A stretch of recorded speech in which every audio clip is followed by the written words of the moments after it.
Welcome to my YouTube channel Vivek classes. आप सभी लोगों का स्वागत है। कल हम लोगों ने डिस्कशन किया था स्किनर के ऊपर।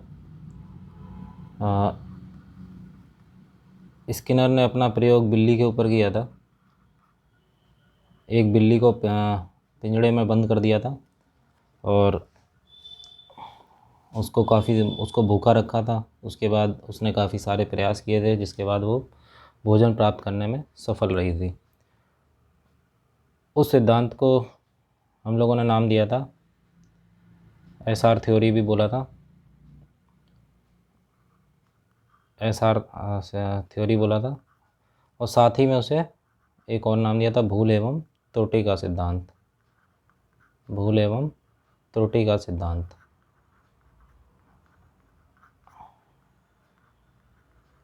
ठीक है, आज हम लोग डिस्कस करेंगे स्किनर ने जो प्रयोग किया है इस सिद्धांत को हम लोग डिस्कस करेंगे। स्किनर के जो प्रयोग के द्वारा जो निकला है सिद्धांत, उसे बोलते हैं क्रिया प्रसूत और अनुबंधन का सिद्धांत। स्किनर ने अपना प्रयोग चूहे और कबूतर पर किया था। इन्होंने क्या किया, एक बॉक्स बनाया जिसे स्किनर बॉक्स बोलते हैं। इसमें एक चूहे को बंद कर दिया जो भूखा था, और साथ ही उसमें एक ऐसा लीवर लगा दिया जिसको दबाने पर चूहे के द्वारा जब वो लीवर दबाया जाएगा तो उसे भोजन मिलेगा। इसी प्रकार एक प्रयोग उन्होंने कबूतर के ऊपर किया।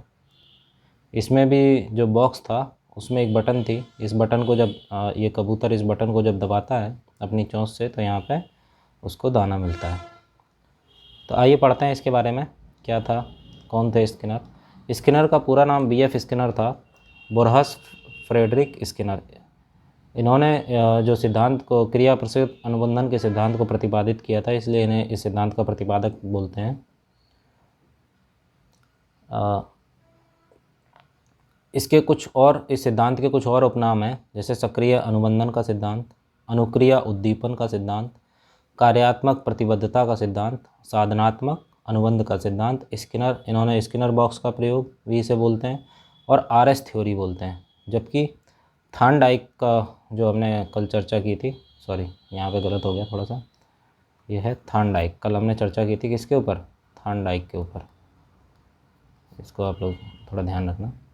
तो थॉर्नडाइक का जो प्रयोग था, इस प्रयोग को, पतला वाला कहाँ गया, थॉर्नडाइक का जो प्रयोग था, इस प्रयोग को हम लोग एसआर थ्योरी बोलते हैं। और स्किनर ने जो प्रयोग किया उसे आरएस थ्योरी बोलते हैं, या फिर क्रिया प्रसूत सक्रिय अनुबंधन का सिद्धांत भी इसे कहते हैं। यह बीएफ स्किनर, ये अमेरिका के निवासी थे। ठीक है, तो पढ़ते हैं सिद्धांत के बारे में। इस सिद्धांत का प्रतिपादन 1938 में बीएफ स्किनर ने किया था। इन्होंने सफ़ेद चूहे पर 1938 में और कबूतर पर 1943 में प्रयोग किया। यह सिद्धांत थॉर्नडाइक के प्रभाव के नियम पर आधारित है। ठीक है, इसमें इन्होंने स्किनर बॉक्स में भूखे चूहे को बंद किया, बॉक्स की दीवार पर एक लीवर लगा दिया, जैसे मैंने अभी बताया था लीवर लगा होता था, जिसका संबंध बॉक्स पर लगे भोजन से होता था। उस बॉक्स में चूहे द्वारा कई प्रकार अनुक्रिया की जाती थी। चूहा तो नहीं जानता कि लीवर को दबाने से भोजन मिलेगा, तो वो कई प्रकार की क्रियाएं करता है। संयोग से अचानक से चूहे का पंजा उस लीवर पर पड़ जाता है और बॉक्स पर लगे भोजन पात्र से भोजन मिल जाता है। ठीक है, धीरे धीरे चूहे द्वारा लीवर दबाने में कम समय लगने लगता है, और एक समय ऐसा आता है कि चूहा जब भी बॉक्स पर छोड़ा जाता है तो बिना किसी गलती के लीवर को दबाता है, भोजन प्राप्त करता है। सेम यही प्रयोग थॉर्नडाइक ने किस पे किया था, थॉर्नडाइक ने बिल्ली पर किया था, और स्किनर ने चूहे और कबूतर पर किया। तो इन्होंने जो सिद्धांत दिया, चूहे ने बॉक्स में लीवर दबाने की अनुक्रिया को सीख लिया। ठीक है, स्किनर ने 1943 में चूहे जैसा ही प्रयोग कबूतर पर भी किया। इस सिद्धांत में स्किनर ने एसआर थ्योरी, जो थॉर्नडाइक ने एसआर थ्योरी जो दी थी, उसको आरएस थ्योरी में बदल दिया। ठीक है, इसमें पहले अनुक्रिया की जाती है और बाद में पुनर्वलन यानी भोजन मिलता है। ठीक है, उसमें पहले पुनर्वलन किया जाता है, फिर बाद में अनुक्रिया की जाती है।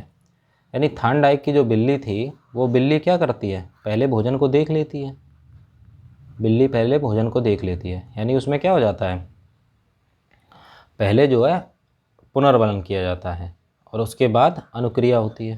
ठीक है, जबकि स्किनर ने क्या कि स्किनर के प्रयोग में क्या है, पहले वो अनुक्रिया करता है कई प्रकार की, उसको भूख लगती है, भूख से परेशान, उसको नहीं पता कि इसमें लीवर दबाने से भोजन मिलता है, लेकिन वो कई प्रकार की अनुक्रियाएं करता है, उसके बाद में उसको भोजन मिलता है जो पुनर्बलन देता है। पुनर्बलन का इस तरीके से समझिए, जैसे आप कोई काम करते हैं, उसको करने के बाद आपको उसमें पुरस्कार स्वरूप कुछ मिलता है, तो आपका और ज़्यादा मोटिवेशन बढ़ता है, तो इसी को पुनर्बलन कहते हैं। इसका शैक्षिक महत्व समझ लेते हैं। इस सिद्धांत के द्वारा बालक में अपेक्षित व्यवहारगत परिवर्तन किया जा सकता है। ठीक है, इस सिद्धांत से व्यवहार में अपेक्षित परिवर्तन किया जा सकता है, यानी बालक कोई भी काम करता है उसको कई प्रकार की अनुक्रियाएं करता है, करने के पश्चात उसको जो है पुनर्बलन मिलता है, जिससे वो प्रोत्साहित होता है और उस क्रिया को और अच्छे तरीके से करता है और धीरे धीरे सीख जाता है। वांछित अनुक्रियाओं के पुनर्बलीकरण से बालकों को प्रोत्साहन मिलता है और उचित व्यवहार करने लगते हैं। कोई भी बालक है, अगर उसको पुरस्कार मिलता है और कोई काम करने पर दंड मिलता है, तो वो गलत काम करना छोड़ देता है जिनसे दंड मिलता है, और जिनसे उसे पुनर्बलन मिलता है वह काम वह अच्छे तरीके से उचित व्यवहार करने लगता है। क्रिया के अनुसार सकारात्मक व नकारात्मक दोनों पुनर्बलन तुरंत देना चाहिए। गलत काम करे तुरंत दंड देना चाहिए, क्योंकि देर करने से इनका प्रभाव कम हो जाता है। तो ये तो शैक्षिक महत्व हो गए स्किनर के, तो ये थे स्किनर का। तो हम लोग एक बार फिर से दोहरा लेते हैं। इसे सक्रिय अनुबंधन का सिद्धांत भी कहते हैं, अनुक्रिया उद्दीपन का सिद्धांत कहते हैं, कार्यात्मक प्रतिबद्धता का सिद्धांत कहते हैं और साधनात्मक अनुबंध का सिद्धांत कहते हैं। इसमें स्किनर बॉक्स का प्रयोग भी कहते हैं और आरएस थ्योरी कहते हैं। बल्कि थार्नडाइक की जो थ्योरी थी वो एसआर थ्योरी थी, यानी पहले पुनर्बलन, भोजन पहले दिखा दिया, अब उसको पाने के लिए प्रयास करो। और जबकि जो स्किनर थे उन्होंने कहा, क्या कहा, पहले प्रयास करो, प्रयास करते करते आपको अचानक से फल जो है उसका मिल जाएगा और धीरे धीरे आप वो तरीका सीख जाओगे जिस तरीके से आपको पुनर्बलन मिलना है, और पुनर्बलन जो है उस क्रिया को करने के लिए प्रोत्साहित करता है। नेक्स्ट देखते हैं पावलोव। इनका पूरा नाम इवान पेट्रोविच पावलोव था। इन्होंने कुत्ते के ऊपर प्रयोग किया था। ठीक है, इसके जो उपनाम हैं, इनके शास्त्रीय अनुबंधन का सिद्धांत बोलते हैं, इसे क्लासिकल सिद्धांत भी बोलते हैं, क्लासिकल अनुबंधन भी बोलते हैं, अनुबंधित अनुक्रिया का सिद्धांत भी बोलते हैं, संबंध प्रतिक्रिया का सिद्धांत बोलते हैं, साथ ही अनुकूलित अनुक्रिया का सिद्धांत बोलते हैं, अस्वाभाविक अनुक्रिया का सिद्धांत भी इन्हें बोलते हैं। इन्होंने क्या किया, इस सिद्धांत का प्रतिपादन 1904 में आईपी पावलोव ने किया था। इन्होंने कुत्ते के ऊपर प्रयोग किया था। ठीक है, इन्होंने प्रयोग के प्रारंभ में कुत्ते को कई दिनों तक खाने के साथ घंटी बजाकर खाना दिया, यानी खाना देते थे, ये खाना दिया, साथ में घंटी बजा दी। ठीक है, यह प्रयोग कई दिनों तक दोहराते रहे। दोहराने पर पाया गया खाना एवं घंटी के संबंध उत्पन्न हो गया, यानी खाना और घंटी में संबंध उत्पन्न हो गया। कुत्ते की एक आदत होती है, जब भी उसे भोजन मिलता है तो वो लार टपकाने लगता है भोजन देखते ही। तो क्या होता है इसमें, एक बार कई दिनों करने के बाद वो केवल घंटी बजाते हैं, खाना नहीं देते हैं। तो देखा गया कि जैसे ही घंटी बजती है तो कुत्ते को एक अंदर से उसके अंदर अनुक्रिया, स्वाभाविक क्रिया हुई और उसकी लार टपकने लगी, जबकि वहाँ पे भोजन नहीं था, फिर भी उसकी लार टपकने लगी। तो ये धीरे धीरे उसका जो शरीर था वो इस घंटी के प्रति अनुकूलित हो गया कि घंटी बजेगी तो हमें खाना मिलेगा।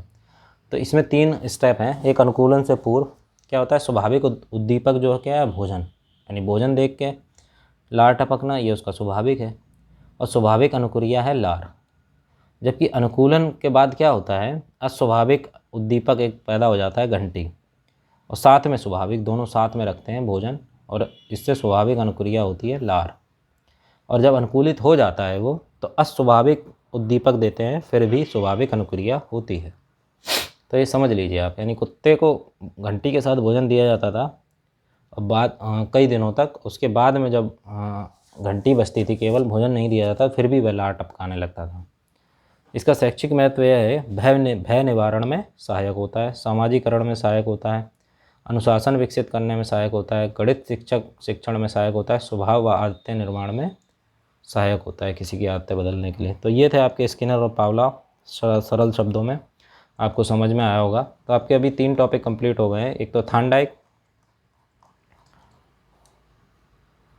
एक तो हो गया आपका थार्नडाइक, थार्नडाइक भूल एवं त्रुटि का सिद्धांत, थार्नडाइक ने दिया भूल एवं त्रुटि का सिद्धांत,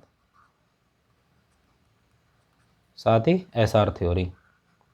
ठीक है, उसके बाद आगे आपके स्किनर ने इसी सिद्धांत को एसआर को किस में बदल दिया, आरएस को, क्रिया प्रसूत अनुबंधन का सिद्धांत दे दिया। किसका, क्रिया प्रसूत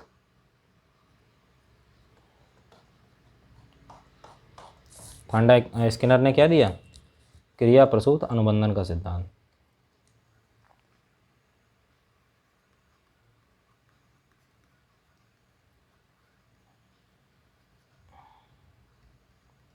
अनुबंधन का सिद्धांत। ठीक है, उसके बाद आपके पावलोव आए।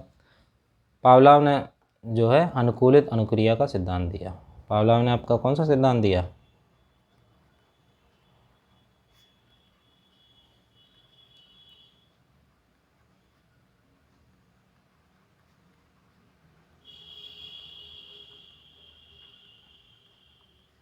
अनुक्रिया का सिद्धांत।